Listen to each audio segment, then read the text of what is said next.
Called Cadillac Fairview today, and I asked to speak to the administrator or the key person at Markville Mall, which is like 2 blocks down. Because remember, we're trying to enforce legality in Hannon to bring in the money to be able to do part two. So as I'm speaking to her, I'm getting beeped down, and she's saying through the beep down that they were prepared for this because the minute money was being flung to China, they knew something was wrong, that it was possibly a structural change. You remember in the story in C3 where AI is against the military versus the doctors versus structural change versus two sets of Jews? It's actually really ugly.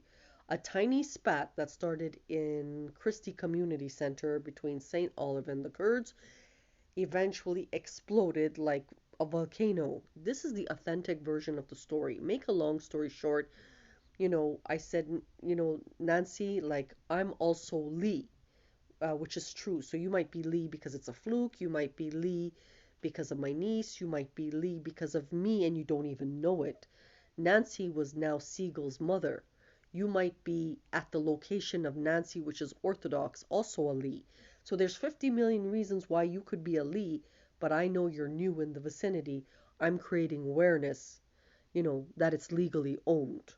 That's all I'm doing.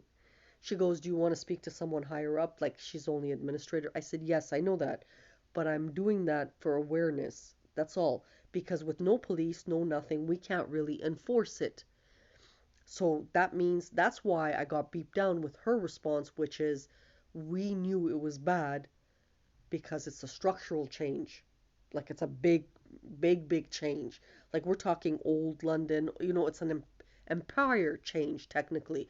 France to England, stuff like that. But, some people are on the old team, some people are on the new team. Hannah kind of is a party outside of all of this because she's trying to present something that encompasses the globe because she's so unified with every single human on earth. This is the authentic story. We're merging. Screw that. We're tired of empires. We got more than enough history. Let's look at alternatives. And that's where Hannah is. Hannah died. You have to keep that in mind. She was the one that was flung $2 as Lucifer left her in chaos for a course of 15 years. So it's a true story. And that's where we are today. Another entry.